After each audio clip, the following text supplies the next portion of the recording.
Welcome back to the Deep Dive. Today we're taking a deep plunge into a towering stack of source material that isn't just history. It's a terrifying high-stakes drama of fate, fortune, and political collapse. It really is. We are watching, in what feels like real time, the collision between two massive empires, the incredibly wealthy, sophisticated Lydians, and on the other side, the rising, ruthlessly disciplined Persians. And at the center of it all, these two powerful men, Croesus and Cyrus, who really define this entire epical shift. Yeah, and this material, it captures these moments of just absolute high tension, the fatal miscalculations that literally change world maps forever. And the character studies are just profound. You have these men trying desperately to control events they believe are divinely ordained. I mean, this is a world where communicating with the gods was an expensive, demanding, and often devastating business. Right. And getting the interpretation of a prophecy wrong was, well, it was the difference between eternal rule and immediate total ruin. So our mission today is to trace the psychological and physical journey of Croesus, from his deepest personal sorrow all the way to his spectacular downfall. And at the same time, we have to chart the unlikely, bloody, and, entirely calculated rise of his conqueror, Cyrus, Whose very existence was rooted in defying a prophecy from the start. It's an incredible story. So let's unpack this epic trauma. Let's do it. We open in Sardis, the capital of Lydia, and it's right after this unbearable personal tragedy for the king, for Croesus. Lydian messengers are returning, and they are bearing the body of his son. His son, who was slain in a hunting accident, which is even more tragic because the king had done everything he could to prevent him from even going on that hunt. He had a premonition. He did. And trailing this horrible procession is the killer himself, Adrastus. The scene must have been suffocatingly tense. Adrastus just walks right into the royal presence and offers himself up. He's not hiding. He's not begging for mercy. No, he's demanding it. He's demanding retribution. He admits, that he is a man who is twice cursed by fate. He actually reminds Croesus that he had already killed his own brother before this. Right, and Croesus had shown him this incredible mercy, purifying him and giving him sanctuary in the palace. And now, having murdered the son of the very man who saved him, he just sees no reason to live. He says it openly, "It is not fit that I should live." So you expect, immediate, violent, royal vengeance. This is a man whose entire world has just been crushed.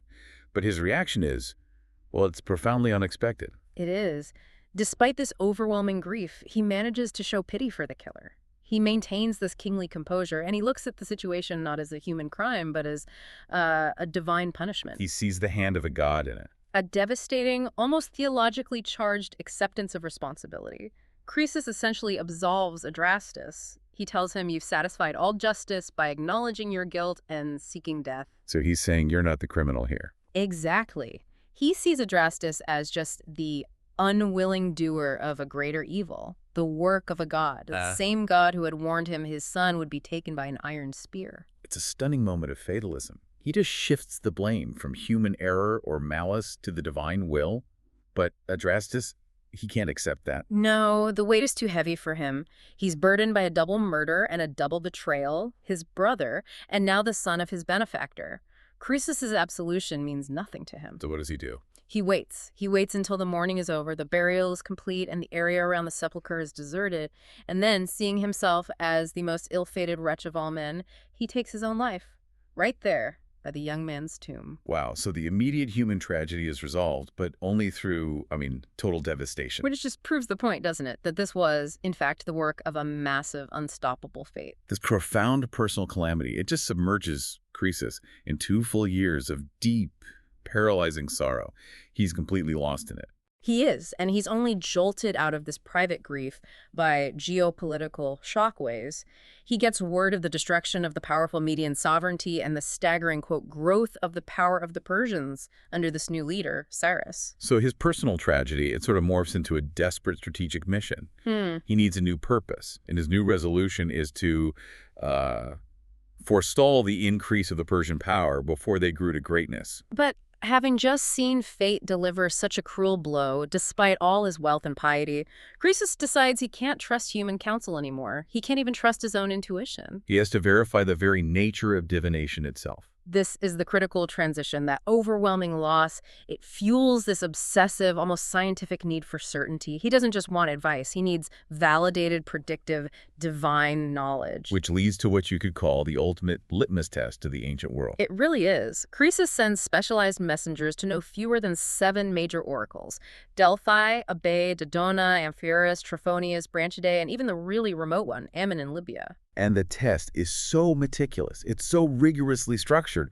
On the 100th day, precisely, from their departure from Sardis, the envoys have to ask each oracle the exact same question. What is Croesus the king doing precisely at this specific moment? And that 100-day window, it ensures distance, time, and just complete secrecy. There's no way for them to know. And the replies of the other 6 oracles are basically irrelevant. They all failed the test. But the Delphian revelation it's utterly unprecedented. The Lydian messengers hadn't even finished asking the question. Not even halfway through. And the Pythian priestess speaks, in hexameter verse, announcing her own omniscience. She says she can measure the spaces of ocean, she can hear when dumb men speak. And then she drops this astonishing detail.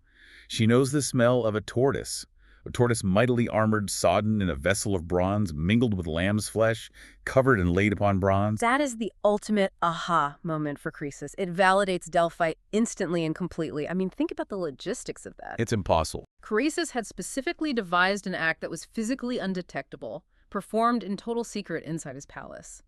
He cut up a tortoise and a lamb and boiled them together in a completely closed bronze cauldron, which was itself on a bronze tripod. The level of detail, the meat, the specific animal, the bronze enclosure, even the smell. It proved that Delphi had immediate, literal, and remote divine knowledge of his most secret, unguessable action. It's irrefutable proof. And his response is immediate and absolute. He acknowledges Delphi as the only true place of divination.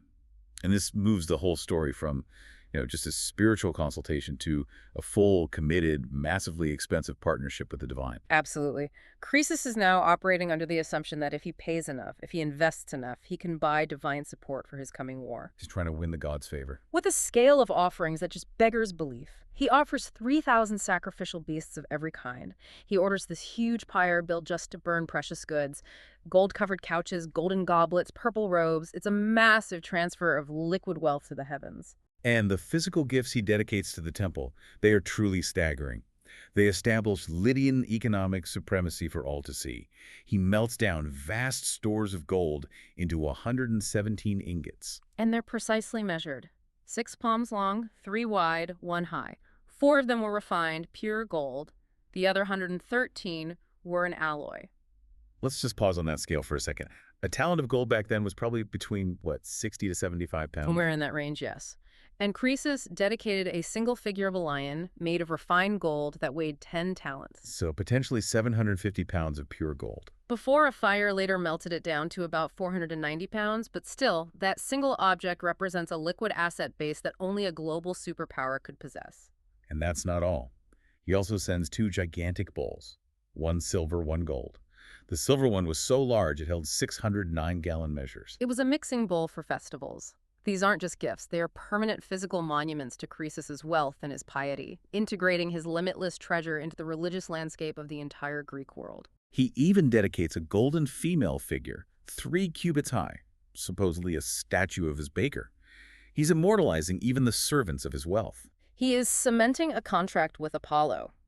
By dedicating this unprecedented treasure, he is buying a divine insurance policy. He also sends honors to the Oracle of Amphiaraus, a solid gold spear and shield. He's making sure all his bases are covered. He's ensuring his upcoming war isn't just militarily sponsored, but divinely sponsored. He's demonstrating his absolute, unwavering belief in the Oracle's power.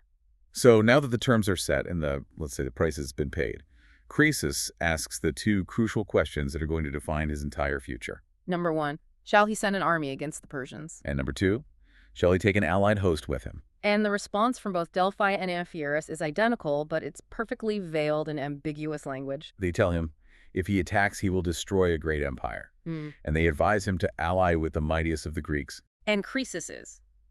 He's just completely overjoyed. He is absolutely convinced that his kingdom is safe, and that he is destined to destroy Cyrus's kingdom. He sees zero ambiguity, none whatsoever. And he immediately rewards the Delphians. He gives them 2 gold staters apiece, grants them these incredible privileges, chief seats, tax exemptions, even citizenship.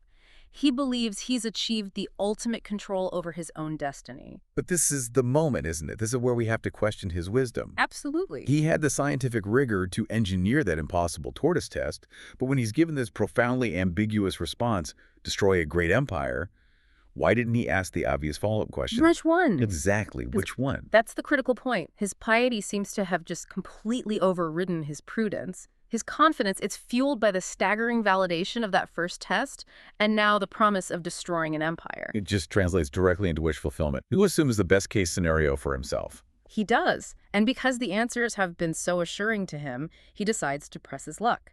He asks a third, probably unnecessary question. Will his sovereignty be long-lasting? And this brings forth the second prophecy, the infamous one about the mule. Yes, the priestess warns him. Lydian, beware of the day when a mule is lord of the Medians. Then flee for thy life, nor abide, nor blush for the name of a craven. And Croesus loves this one even more than the first. He thinks it's a guarantee. He thinks this secures his dynasty forever because he believes that a mule, a hybrid creature, can never logically rule over men. So this confidence, founded entirely on a literal surface-level reading of a veiled divine warning, becomes the actual mechanism of his downfall. He completely misses the metaphorical identity of the mule. The oracle gave him both keys to his kingdom's ruin, the destructive action, and the conqueror's identity, and in both cases his hubris allowed him to interpret the ambiguity as a personal guarantee of invincibility. It is a stunning classic failure of critical interpretation. So, with the divine go-ahead, as he sees it, Croesus now focuses on the second part of the prophecy, ally with the mightiest Greeks. And his intelligence network, it singles out 2 chief peoples, the Lacedaemonians, who we know as the Spartans, Of a Dorian stock. and the Athenians, of Ionian stock. And this decision requires a real understanding of Greek history because the sources contrast these 2 foundational identities. The Ionians were traced back to the Pelagian bloodline, historically prone to movement and, well, upheaval. Right, there were still Pelagian groups in places like Creston and Platia that spoke a non-Greek language, which marked them as this ancient sort of volatile stock. Exactly, whereas the Dorians were a Hellenic people, known for shifting their lands, but ultimately for achieving a kind of military stability. And Croesus needs stability. He needs it to counter the highly unified, rapidly expanding power of the Persians. So he begins his strategic analysis by looking at the Ionian powerhouse, Athens. And what he finds is not stability. He discovers Athens is currently subject to a man named Pisistratus, who secured power through extreme political cynicism and, frankly, calculated deception. The whole history of Pisistratus' reign just highlights why Athens, despite its sophistication, is a really unstable and unreliable ally. The story of his first rise to power is just pure manipulation. He intentionally wounds himself and his mules, claims his enemies attacked him as he drove into the country. And the Athenians, completely duped by this melodramatic display, grant him a guard of clubmen, which he then promptly uses to seize the Acropolis. It works, but he's eventually driven out by powerful factions. But his return is even more preposterous. It really highlights the Athenian tendency towards, theatrical gullibility. That's a good way to put it. Megacles offers him sovereignty back if he marries his daughter. Pisistratus agrees, and they concoct this staggering theatrical scheme. They find a beautiful, very tall woman named Phia. They dress her in full armor like the goddess Athena, put her in a chariot, and drive her into the city. And heralds run ahead proclaiming that the goddess herself is bringing Pisistratus back. Sounds like a joke. It does. But the Athenian citizenry, supposedly the cutting edge of Greek intellect, were, quote, persuaded that the woman was indeed the goddess, and they welcomed him back. It's almost unbelievable that they would fall for such a crude staged deception. But it worked. And the chaos doesn't end there. Pisistratus quickly angers Megacles. He refuses to have normal marital relations with his new wife. Why? Because he's afraid of an ancient curse on her family, the Alcmaeonids. The curse stemmed from a historical sacrilege, the murder of suppliants within a sacred temple precinct, so any children would carry the stain of divine vengeance. This fear leads to his second exile. But he eventually returns after 10 years, funded by allies, landing at Marathon. And again, a prophecy plays a key role. The diviner Amphilatus gives him this cryptic line, All in the moonlight clear shall the tiny fish come for the taking. which Pisistratus interprets as a sign of imminent opportunity. He does, and he attacks the unsuspecting Athenians while they're eating and sleeping. But his political shrewdness really shows in the aftermath. Instead of a bloodbath, he locks down his victory with clever psychological warfare. How so? He wins, and then he sends his sons to ride after all the fugitives, telling them to take heart and depart each man to his home.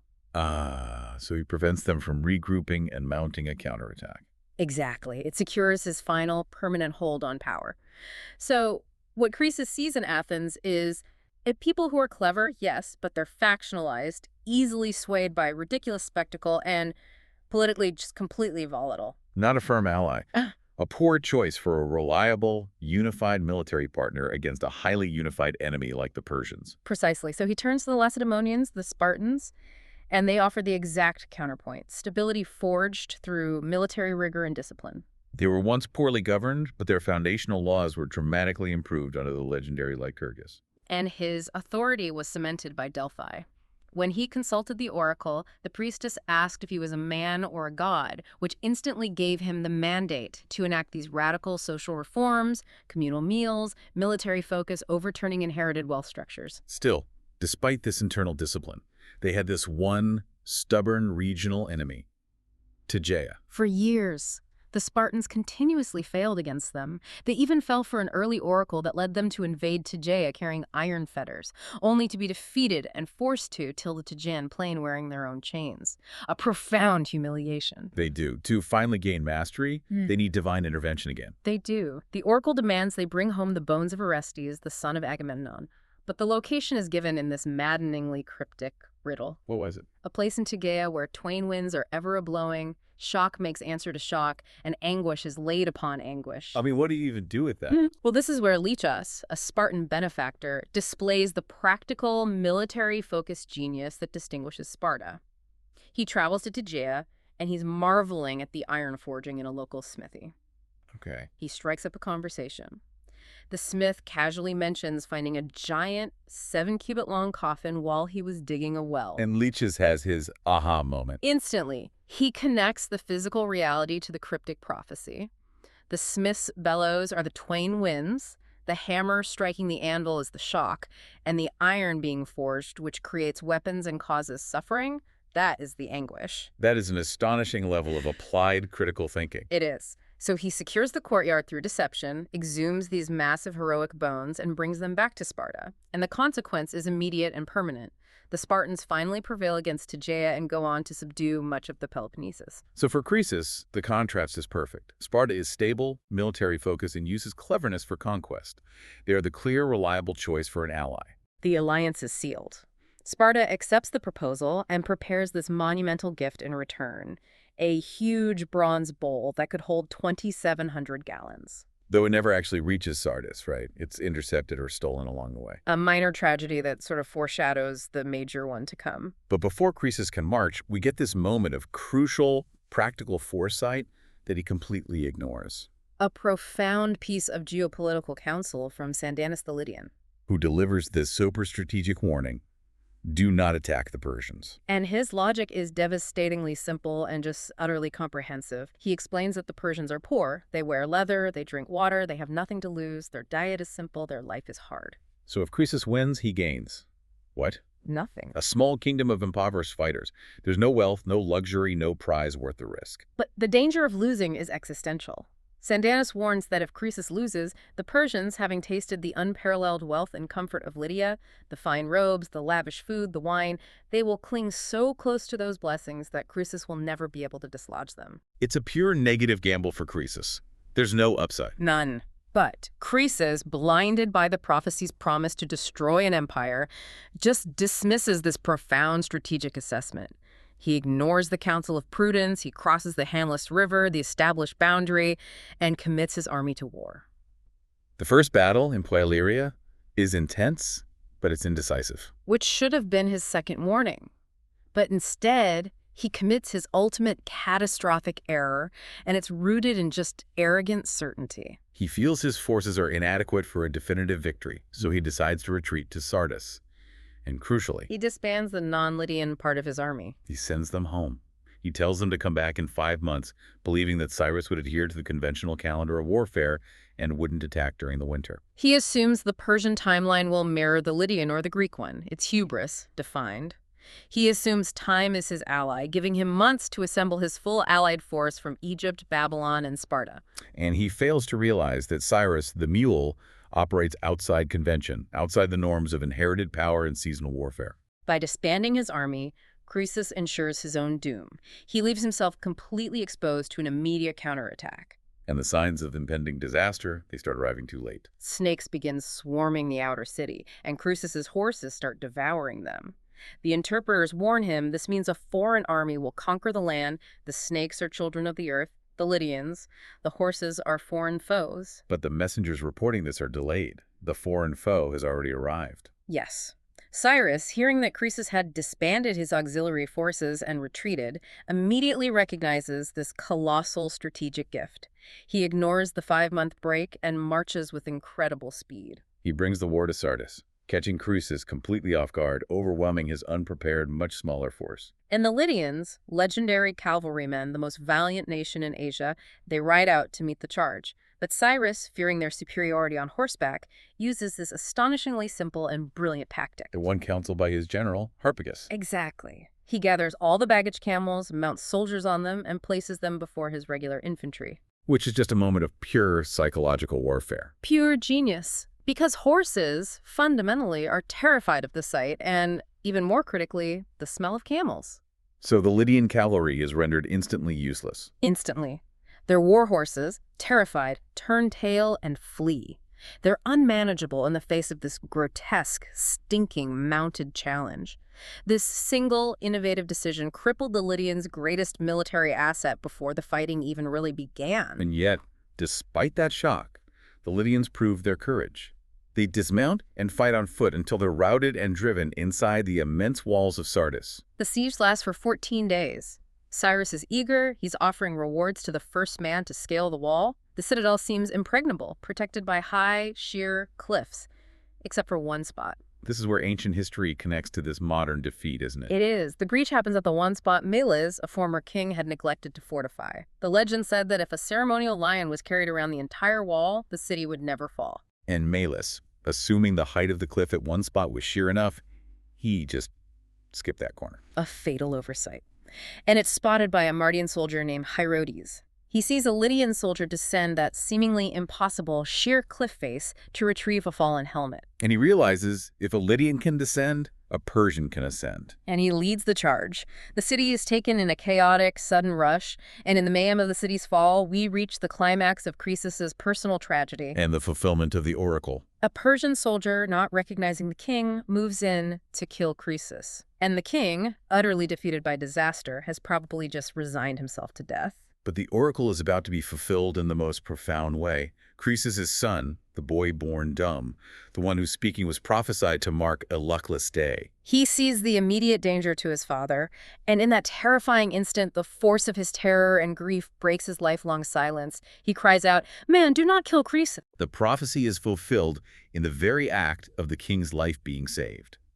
It is the luckless day because the kingdom is lost, but the son gains the power of speech for the rest of his life. The irony is just shattering. Croesus's life is spared, but only by the ultimate sign that his fate and the fate of his entire empire is sealed.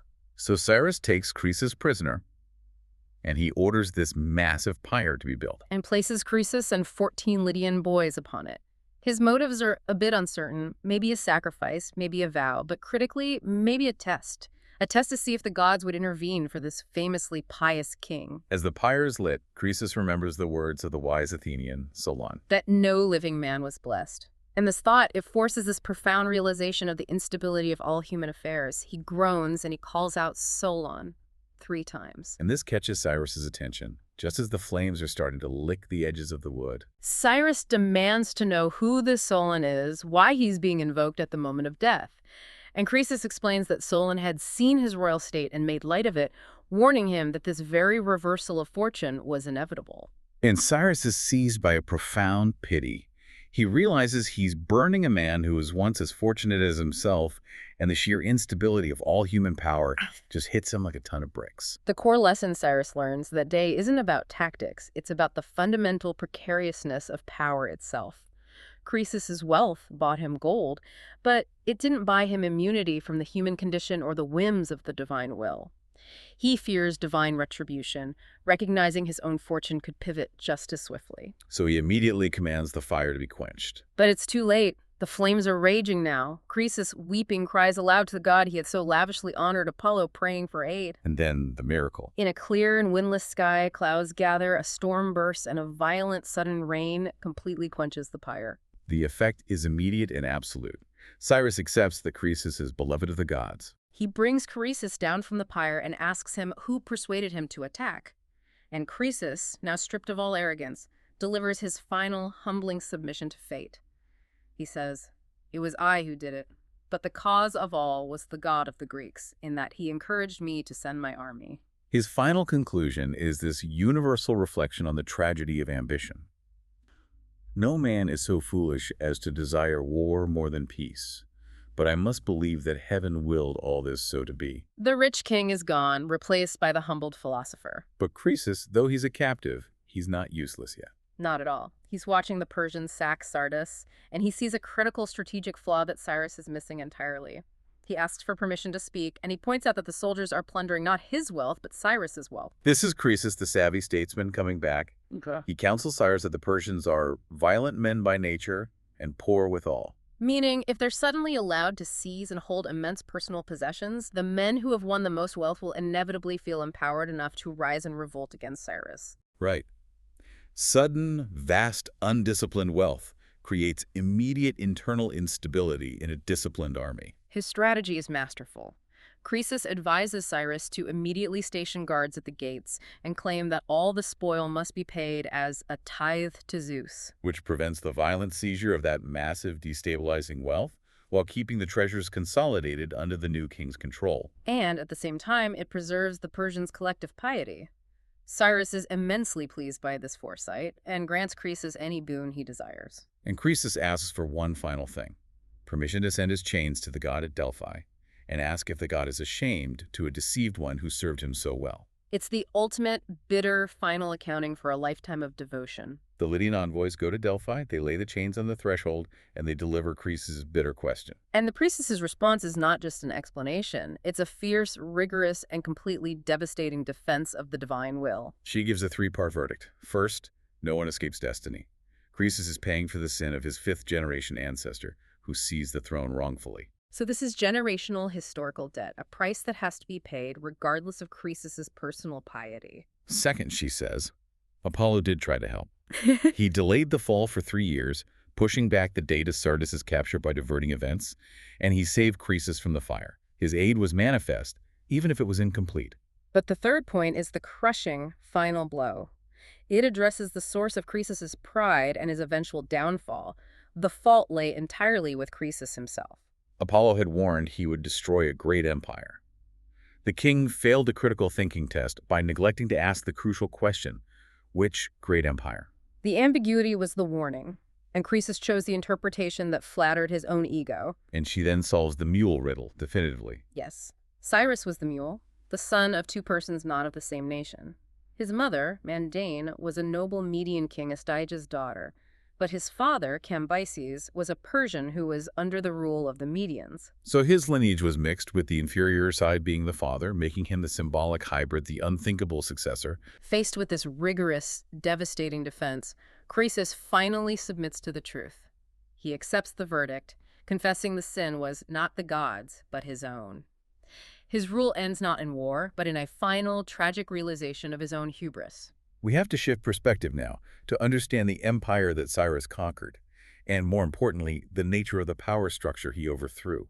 The Median kingdom had ruled for 128 years. And it was established by a man named Deioces, who was a very clever man who basically manipulated his way to the throne. He practiced zealous justice during a time of chaos and lawlessness, drawing people to his judgment. And eventually, the Medes, unable to endure the lack of order, just willingly crowned him king so they could get back to their business. He then established the capital, Ecbatana, which was famous for its 7 enormous concentric walls, each painted a different color: white, black, purple, blue, orange, silver, and gold, a physical manifestation of rigid, centralized power. And his ultimate psychological strategy was to remain unseen, dealing only through messengers. Which prevented envy and plotting from equals who had known him as just a regular man. He was succeeded by Herodotus, then Cyaxares, who organized the Median army into specialized units: spearmen, archers, horsemen, making them a modern fighting force. But they suffered a devastating interruption. The Scythians. Yes, who were chasing the Cimmerians. They defeated the Medes and ruled Asia for 28 violent years, exacting tribute and devastating the land. And Cyaxares only regained control not through superior battle, but through cold treachery. He gets the majority of the Scythian leaders drunk at a banquet and slays them all. So that's the history of the Median line: powerful, often cunning, but ultimately brittle. Which brings us to Astyages, the final Median ruler, and he is plagued by 2 terrifying prophetic dreams that his daughter Mandane's son would rule all Asia in his place. So, in a calculated, fearful move, he tries to diffuse the prophecy through political humiliation. He marries Mandane not to a Median noble, but to a Persian named Cambyses. A quiet-tempered man he considered far inferior to any Median noble.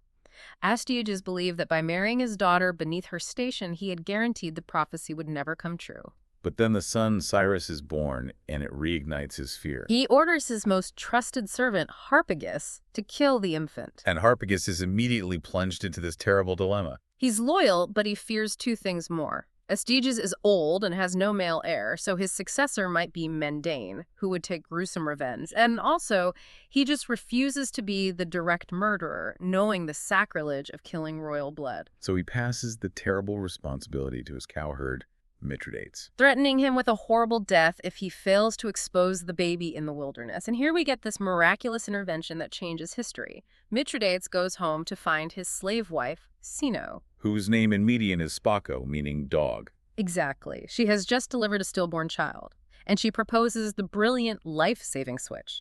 The dead baby is dressed in the royal clothes and exposed to die in the wilderness. The living prince, Cyrus, is raised as their own, which allows the cowherd to evade the king's spies and sets the stage for the future king of Asia to be raised in poverty, completely safe from his grandfather. And it's the origin of the later myth that Cyrus was suckled by a bitch, stemming from the Median name for the cowherd's wife, Spako. 10 years later, fate intervenes through a simple child's game. Cyrus is playing king with other village boys, and he displays such innate authority that he has the son of a noble Median, Artembares, scourged for disobedience. This leads to a complaint, and the boy is brought before Astyages. And when Astyages sees him, Cyrus's free, kingly manner of speech, combined with his striking resemblance and his age, immediately triggers Astyages' suspicion. The cowherd, under threat of torture, breaks down and reveals the whole truth. Astyages is enraged, but he focuses his vengeance not on the cowherd, but on the man who failed to carry out the murder, Harpagus. He feigns forgiveness, invites Harpagus to a celebratory feast in honor of the grandson's safety, and instructs Harpagus to send his own only son, about 13 years old, to the palace to be a playmate for Cyrus. It is a moment of controlled, chilling horror. Astyages murders Harpagus's innocent boy, prepares the flesh-roasting and boiling parts, and serves it to the unknowing father as the main dish. Harpagus consumes the flesh of his own son, believing he's enjoying a royal feast. And after Harpagus seems satisfied, the king presents a covered basket containing the boy's head, hands, and feet, the ultimate demonstration of ruthless, total control. And Harpagus' response is the most chilling element of the whole scene. He mastered himself and was not dismayed. He understood instantly that resistance meant immediate death and the end of any hope for revenge. He simply states, "I know, and all that the king does is pleasing to me." He collects the remains for burial, internalizing a hatred so complete and patient that he's willing to wait years, if necessary, for total retribution. The Magians interpret the king game as the fulfillment of the prophecy. Since Cyrus was made king in a trivial context, they believe he's no longer a threat. So Astyages, relieved, sends Cyrus away to his biological parents in Persia. As Cyrus grows to manhood, Harpagus begins his secret, methodical manipulation. Using a brilliant piece of espionage. The roads are guarded, so he sends a crucial secret message to the adult Cyrus via a hare, with the paper concealed inside the animal's slit belly, urging him to raise the Persians in revolt. Cyrus gets the message and immediately starts manipulating the poor, hard-working Persian tribes. He summons them, tells them to come armed with sickles, and commands them to spend the first day clearing a vast, thorny, difficult piece of land. And day 2 is a sudden, lavish feast with wine, roast meat, endless provisions. It's brilliant, calculated psychology.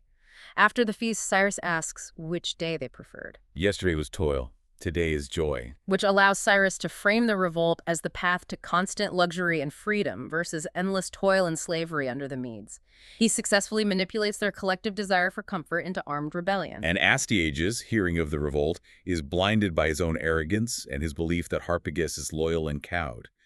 In a catastrophic political error, he puts Harpagus in command of the Median army. The betrayal is swift and complete. Harpagus, fueled by years of silent, controlled hatred, prompts the Medes to betray Astyages, either deserting immediately or deliberately fighting poorly. Astyages is defeated, captured, and his empire falls. Harpagus confronts the captive king, finally able to recall the cannibalistic banquet. And Astyages, in his final bitter moment of clarity, accuses Harpagus of being doubly foolish. Most foolish for giving the throne to a Persian, and most unjust for enslaving his fellow Medes to the Persians, all for the sake of petty personal revenge. Astyages is deposed after a 35-year reign, and the Medes are subjected to the Persians. Cyrus is the new lord of Asia, completing the cycle of vengeance that began with a king's fear and ended with a general's cold, calculated destruction. So the Lydian wealth and the Median tyranny have fallen to this new dominant Persian power. So what was the underlying culture, the social and moral architecture of the Persians? Yeah, how did it contrast with the Greeks and Lydians, who relied so heavily on complex, ambiguous divination? Well, the difference is striking. It's centered on simplicity and absolute moral rigor. The sources emphasize that the Persians build no statues, no temples, no altars.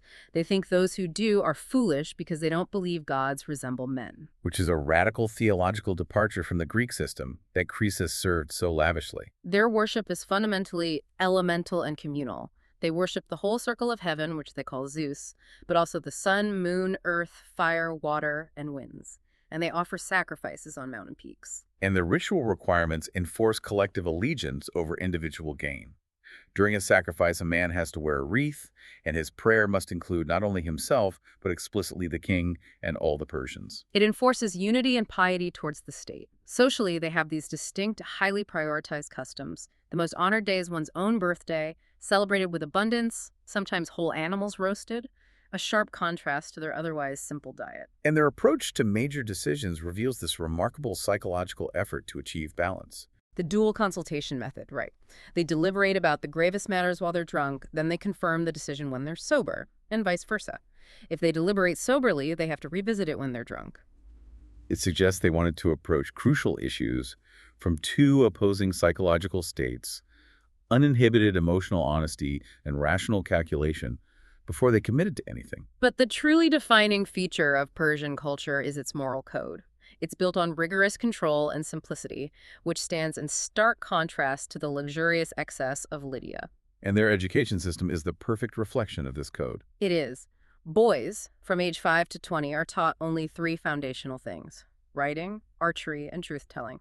The focus is on military readiness and absolute moral integrity. And lying is considered the foulest offense a man can commit. And next to that, Debt. This connection between finance and moral integrity is fascinating and foundational to their society. They reason that debt is abhorrent because the debtor must, of necessity, speak some falsehood to secure or repay the loan or to excuse his poverty. so lying is the inevitable consequence of debt, and therefore debt itself is a moral hazard. Exactly. They also practice calculated justice. The king is specifically restricted from slaying any man for a single offense. They have to weigh the offender's wrongful acts against his services rendered throughout his life, ensuring justice is balanced and comprehensive, not just purely punitive. So the rise of Cyrus and the Persians represents not just a shift in military power, but a cultural pivot in Asia. They replaced the Lydian world, which relied on ambiguous divine messages and immense wealth, with a system based on rigorous honesty, defined laws, and the absolute rejection of falsehood. It's a completely different worldview. We have journeyed through the crushing personal grief of Croesus, his catastrophic failure of critical thinking regarding the oracles, and the final bloody revenge cycle that elevated Cyrus to power. The new empire of Persia was founded on a discipline that fundamentally rejected the instability and ambiguity that defined the kingdoms it overthrew. The core takeaway, I think, is that piety is no substitute for prudence. Croesus, in his immense faith and wealth, was so convinced of his own good fortune that he couldn't imagine the warning, "destroy a great empire," could possibly apply to him. His failure to simply ask, which empire, was the single ultimate devastating oversight that cost him everything. He achieved salvation, in a sense, but only after his pride was entirely burned away on that pyre. The contrast between the fallen and the conqueror is clearest in their views on truth. The Persians built their society on the principle that lying is the foulest offense, believing that debt inevitably leads to falsehood. In our own time, where economic reliance is incredibly complex and truth is often obscured by information overload and spin, You have to ask the question. you have to ask ourselves, how does our society's complex, pervasive relationship with debt and wealth influence its relationship with the truth? That legacy of the Persian conquerors, prioritizing truth above all else, offers a profound standard for us to consider.